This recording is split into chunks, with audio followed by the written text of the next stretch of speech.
பிறப்புக்கும் எல்லா உயிர்க்கும் சிறப்பொவ்வா செய்தொழில் வேற்றுமையான். மனிதன் பிறப்பால் உயர்ந்தவனோ தாழ்ந்தவனோ அல்ல, அவனது செயல்களே அவனது சிறப்பை நிர்ணயிக்கின்றன என்று உலகிற்கே மனிதநேய பாடம் புகட்டியவர் திருவள்ளுவர். இனம், மதம், மொழி, சாதி என்ற பெயரில் மனிதர்களை பிரிப்பதற்கு பதிலாக மனிதனின் அடிப்படையில் அனைவரையும் இணைக்க வேண்டும் என்ற இந்த உயரிய சிந்தனை இன்றைய இலங்கைக்கு மிகவும் அவசியமான ஒரு சமூக அரசியல் செய்தியாகும். 1983 ஆண்டு கருப்பு ஜூலை இனக்கலவரத்தின் 43வது ஆண்டு நினைவை முன்னிட்டு சோசலிச இளைஞர் சங்கம் நாடளாவிய ரீதியில் ஒன்றிணைந்து பரப்போம் என்ற தொனிப்பொருளில் சகோதரத்துவ தினத்தை முன்னெடுத்துள்ளது.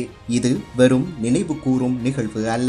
இனவாதம், மதவாதம், வெறுப்புணர்வு மற்றும் பிரிவினைவாத அரசியலுக்கு எதிராக இன்றைய தலைமுறை இளைஞர்கள் அணிதிரட்டும் உறுதியான மனிதநேய குரலாகும். இந்த நிகழ்வின் பிரதான வேலை திட்டங்கள் ஜூலை 25 மற்றும் 26 ஆகிய தினங்களில் மட்டக்களப்பு மாவட்டத்தின் ஏராவூர், புன்னக்குடா, முரக்கொட்டாஞ்சேனை மற்றும் ஜமீல் அக்பர் கிராமங்களை மையப்படுத்தி நடைபெற்றன.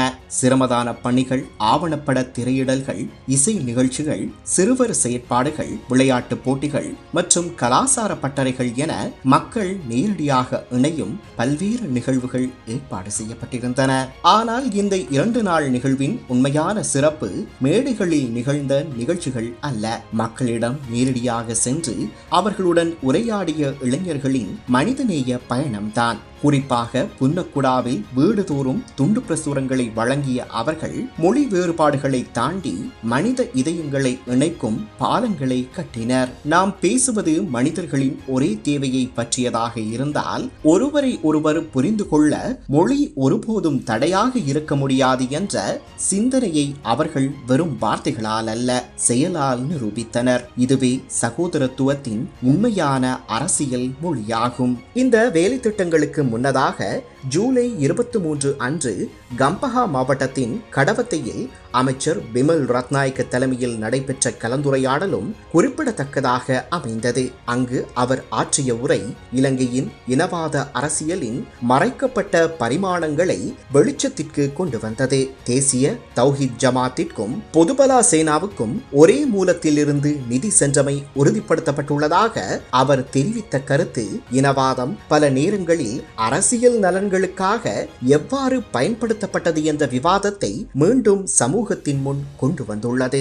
அவரது உரையின் மிகவும் மனிதநேயமான பகுதி காணாமல் ஆக்கப்பட்டவர்கள் தொடர்பான கருத்தாகும். காணாமல் ஆக்கப்படுவது என்பது மரணத்தை விட கொடியது என்ற அவரது வார்த்தைகள் உண்மையை அறிய முடியாமல் பல ஆண்டுகளாக காத்திருக்கும் குடும்பங்களின் மனவேதனையை சுருக்கமாக வெளிப்படுத்துகின்றன. அதேபோல் அரசியலை தாண்டி செம்மணியில் பாதிக்கப்பட்டவர்களுக்கு நியாயம் கிடைக்க வேண்டும் என்ற அவரது வலியுறுத்தல் நீதி என்பது எந்த இனத்திற்கோ அல்லது எந்த அரசியல் தரப்பிற்கோ சொந்தமானதல்ல, அது ஒவ்வொரு மனிதருக்கும் உரித்தான அடிப்படை உரிமை என்பதையும் நினைவூட்டுகிறது. அதேவேளை சோசலிச இளைஞர் சங்கத்தின் தேசிய அமைப்பாளர் பிரதியமைச்சர் அரங்கு குணசேகர பாராளுமன்றத்தில் வலியுறுத்திய பிரகாரம் 1983 கருப்பு ஜூலை என்பது தன்னிச்சையாக வெடித்த வன்முறை அல்ல. அன்றைய ஜேஆர் ஜெயவர்தன அரசாங்கத்தின் அரச அனுசரணையுடன் முன்னெடுக்கப்பட்ட திட்டமிட்ட அரசியல் சதி திட்டமாகும். யாழ்ப்பாண பொது நூலகம் எரிக்கப்பட்டதும், ஜனநாயக பண்பாடுகள் சிதைக்கப்பட்டதும், மக்களிடையே நம்பிக்கை உடைக்கப்பட்டதும், இறுதியில் 3 தசாப்தங்கள் நீடித்த ஆயுத மோதலுக்கான அடித்தளத்தை அமைத்தன.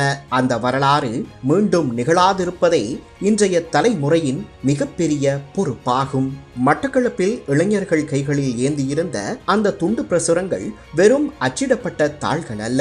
அவை இனம், மதம், மொழி என்ற எல்லைகளை தாண்டி நாம் அனைவரும் இலங்கையர்கள் என்ற புதிய தேசிய உணர்வை விதைக்கும் நம்பிக்கையின் விதைகளாகும். சமூக நீதி, சமத்துவம், பரஸ்பர மரியாதை மற்றும் மனித கண்ணியம் ஆகியவற்றின் அடிப்படையில் மட்டுமே நிலையான தேசிய நல்லிணக்கத்தை உருவாக்க முடியும் என்ற அரசியல் செய்தியையே இந்த முன்னெடுப்பு வலியுறுத்துகிறது. இந்த பின்னணியில் முதலாளித்துவ அரசியல் கட்டமைப்பிற்குள் உண்மையான தேசிய ஒற்றுமையை முழுமையாக உருவாக்க முடியாது.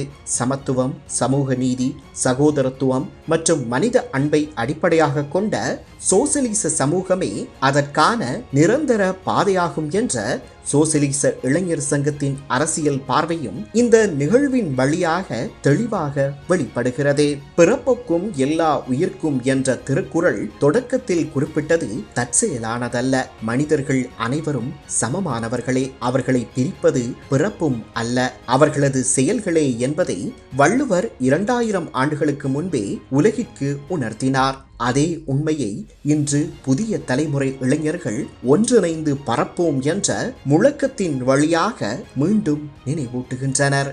வெறுப்புக்கு பதிலாக அன்பையும், இனவாதத்திற்கு பதிலாக சகோதரத்துவத்தையும், பழிவாங்கலுக்கு பதிலாக நீதியையும் தேர்ந்தெடுக்கும் இந்த பயணமே காயப்பட்ட எமது தேசத்தை குணப்படுத்தும் புதிய பாதையாக மாற வேண்டும். அதுவே கருப்பு ஜூலையில் உயிரிழந்தோருக்கு செலுத்தப்படும் உண்மையான அஞ்சலியும் எதிர்கால தலைமுறைக்கு நாம் விட்டு செல்ல வேண்டிய உயர்ந்த மரபும் ஆகும்.